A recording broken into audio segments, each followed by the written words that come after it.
నమస్తే. ప్రస్తుతం మనతో పాటు ప్రముఖ రాజకీయ విశ్లేషకులు ఇమ్మంది రామారావు ఉన్నారు. ఆయనతో మాట్లాడదాం. నమస్తే సార్. నమస్తే. సార్, మోదీ ఇవాళ ఒక వ్యాఖ్య చేశారు. ఏంటంటే పవన్ కళ్యాణ్ కి ఏదైనా ఆపద వస్తే తాట తీస్తాను అని చెప్పేసి అంటున్నారు. అసలు పవన్ కళ్యాణ్ కి మోదీకి మంచి అనుబంధం ఉందని ఇక్కడనే తెలిసిపోతుంది. అంటే ఎలా సార్? అంటే ఇప్పుడు ఈ ఈ పరిస్థితి మోదీ వరకు వెళ్ళింది అంటే ఇదంతా ఎలా చూడొచ్చు అంటారు? ఇప్పుడు ఒక గాలి వీటన్నిటిని నీళ్ళు వార్తలు అంటారు. అంటే ఏదో పుకార్లు పుట్టిస్తారన్నమాట. పవన్ కళ్యాణ్కి ప్రాణాపాయం ఉందని పుకార్లు పుట్టిస్తారు. పవన్ కళ్యాణ్ని చంపవలసిన అవసరం ఎవరికి ఉంది? జగన్మోహన్ రెడ్డికే ఉంది. అంటే పవన్ కళ్యాణ్ ఉంటే జగన్మోహన్ రెడ్డికి రాజకీయ భవిష్యత్తు ఉండదు. ఉంది. ఆయన ఎంత అమాయకుడో ఎంత పిచ్చోడో కాకపోయినట్టయితే ఎవరు పొరపాటున పవన్ కళ్యాణ్ ఏమి చేసినప్పుడు కూడా ముందు మూసేసేది జగన్మోహన్ రెడ్డిని. అలాంటప్పుడు వాడు మిత్రులు కాకుండా రాజకీయాల్లో ఉన్నవాళ్ళు శత్రువులను ఎక్కువ కాపాడుకుంటారు. ఎందుకంటే శత్రువుకి ఏమైనా జరిగితే తన మీదకే వస్తుంది. అర్థమైందా? సో ఇలాంటి పుకార్లు పుట్టించడం వల్ల ఆయనకే ప్రమాదం కానీ ఈయనకి ప్రమాదం ఏముండదు. ఇక్కడ మోదీ వార్నింగ్ ఇచ్చింది ఎందుకంటే ఆయనకి ఏదో దేశంలో ఒక నిజాయితీగా నిస్వార్థంగా ఆవేశంగా పనిచేసే ఒక ఔత్సాహిక రాజకీయ నాయకుడు దొరికాడు, ఆయన కాపాడుకోవాలి అనే ఉంది. తర్వాత మీరు బాగా గమనించినట్టయితే పవన్ కళ్యాణ్ ప్రతి విషయంలో కూడా మోదీ బాటను అనుసరిస్తున్నాడు. మోదీకి దైవభక్తి ఎక్కువ, ఈయనకి దైవభక్తి ఎక్కువ. మోడీ దీక్షలు చేస్తాడు, ఉపవాసాలు ఉంటాడు. ఈయన దీక్షలు చేస్తున్నాడు, ఉపవాసాలు ఉంటున్నాడు. ఆయనకి దేవుళ్ళు వీళ్ళందరూ అంటే పురాతన దేవుళ్ళు వాళ్ళ తాలూకు ప్రాశస్త్యం అంతా తెలిసిన వాడు మోదీ. ఈయన కూడా వారాహి అనేటువంటి ఒక అమ్మవారిని తీసుకొని, అలాగే ఆంజనేయ స్వామిని తీసుకొని, కొంతమంది దేవతలు తీసుకొని బాగా పూజలు ఇవన్నీ చేస్తున్నాడు కదా. ఈవెన్ దర్గాని కూడా వదిలిపెట్టడం లేదు, ఇటు క్రిస్టియానిటీని వదిలిపెట్టలేదు.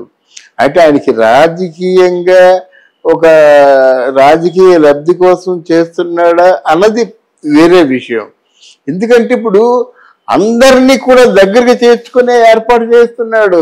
క్రిస్టియన్స్ ఆయన కోసం ప్రేయర్లు చేస్తున్నారు, దర్గాలో ప్రార్థనలు చేస్తున్నారు, హిందూ దేవాలయాల్లో పూజలు చేస్తున్నారు, నోములు రథాలు ఉపవాసాలు దీక్షలు అన్ని చేస్తున్నాడు అనమాట.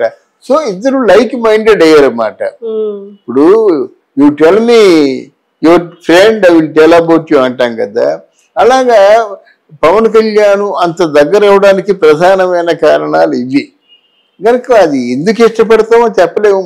మనలాంటి ఆలోచనలు ఇతరులకి ఉన్నట్టయితే, ఇతరుల్లో ఉన్నట్టయితే మనలాగే దేశం అంతా ఇంకొకరు గౌరవిస్తున్నట్టయితే వాళ్ళ మీద మనకి ఒక విధమైనటువంటి ప్రేమ కలుగుతుంది, అభిమానం కలుగుతుంది, ఆ పుత్రవాత్సల్యం కలుగుతుంది. పవనే నా కొడుకు అయితే అనుకున్న వాళ్ళు ఎంతో మంది తల్లులు ఉన్నారు, ఎంతో మంది తండ్రులు ఉన్నారు.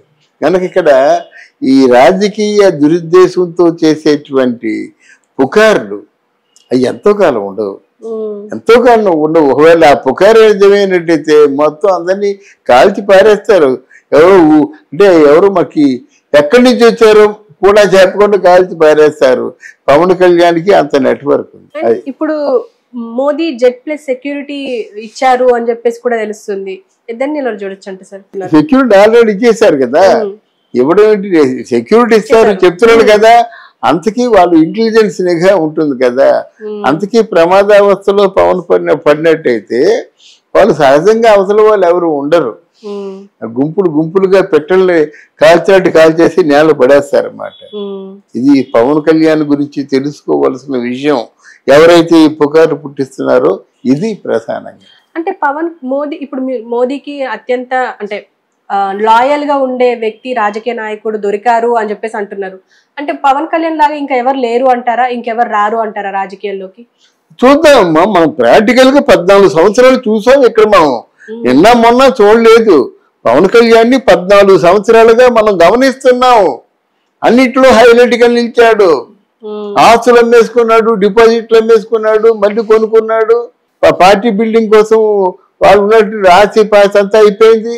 ఈరోజు 65 కోట్ల అప్పులో ఉన్నాడు. ఆఖరికి ఆ వదిన దగ్గర చేసే 2 కోట్ల అప్పు కూడా చెప్పుకున్నాడు కదా. అందువల్ల ఇట్లాంటి పరిస్థితుల్లో ఇంకెవరైనా వచ్చినట్లయితే డెఫినెట్ గా సేవాభావం ఉన్న వాళ్ళని తొందరగా గమనిస్తాం మనం, తొందరగా ప్రజల దృష్టిలో పడిపోతాం అన్నమాట. ఇప్పుడు మనకి 5 సంవత్సరాల్లో తీరని వెలిసేదంటే అన్న క్యాంటీన్లు. ఎందుకంటే సేవా కార్యక్రమాలు చేసేవాళ్ళు. వాళ్ళు 5 రూపాయలు, అసలు వాళ్ళ దగ్గర 5 రూపాయలు లేకపోయినా దారిని పోతున్న వాళ్ళు 10 రూపాయలు ఇస్తే తెలిసినేవాళ్ళు. గనక ఎవరికైతే ఎక్కడైతే సేవాభావం ఉంటుందో అక్కడ డెఫినెట్ గా ప్రజల ఆదరణ ఉంటుంది. ఇప్పుడు దేవాలయాల దగ్గర నిత్యాన్నదాన సత్రాలు, నిత్యాన్నదాన వితరణ ఉందంటే కారణం ఏంటంటే అక్కడ ఏమున్నా ఎంత డబ్బున్నా కాదు, ఆకలేసిన టైంలో 5గురు వెళ్ళిపోతున్నారు, తినేస్తున్నారు, వచ్చేస్తున్నారు. స్వామి ఎంత మంచి పని చేశాడు రా భగవంతుడా అనుకుంటారు అన్నమాట. అంటే ఇప్పుడు మీరు అన్నట్టుగా 65 కోట్ల అప్పున్నాడు పవన్ కళ్యాణ్ అని అంటున్నారు. ఇది ఇప్పుడు ముందు ఎలాగో రాజకీయాల్లోకి వచ్చారు కాబట్టి అంటే సంపాదించే అవకాశం లేదు అంటారా?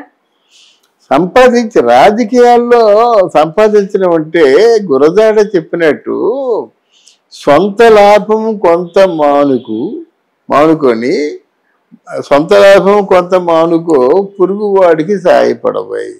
ఏంటి సొంత లాభాన్ని మీరు 10 రూపాయలు ఇస్తే 1 రూపాయలు తీసుకోవడం తప్పు కాదు. ఇప్పుడు వాడికి ఫ్యామిలీ ఉంది కదా, నేను జీతం తీసుకొని అని చెప్తున్నాడు కదా, అది తప్పు కాదు. మీకు 1,00,000 కోట్లలో ఒక 5 కోట్లు 10 కోట్లు ఖర్చు పెట్టి మిగతా 90 కోట్లు కూడా వెనకేసుకోవడం మాత్రం నేరం, ఆత్మహత్య సదృశం. ఎందుకంటే ఈ 90 కోట్లు ప్రజా జాతి సంపద, పశువులు ఉంటున్నారు, వాళ్ళు ఆత్మహత్య చేసుకుంటున్నారు, రైతులు ఆత్మహత్య చేసుకుంటున్నారు, ఆకలి దప్పికతో ఉన్న వాళ్ళందరూ ఆత్మహత్యలు చేసుకుంటున్నారు. వాళ్ళ తాలూకు ఉసిరు తగలదా? ఏం తాత్కాలికంగానే బ్యాంకులో ఉంటాయి. తర్వాత నువ్వు పోయినప్పుడు 1 రూపాయి తీసుకెళ్తావా? 1 అంగుళం జాగా తీసుకెళ్తావా? అరే 26 జిల్లాల్లో పెద్ద పెద్ద బిల్డింగ్లు కట్టించేసాను, ఈ బిల్డింగ్ల మాట ఏంటంటే ఉండవయ్యా, ఉంటాయి, ఇవాళ ఇవి రేపు ఇంకొకరే అవుతాయి, అంతే. అది చరిత్ర చెప్పిన సత్యం కదా. Okay sir, thank you.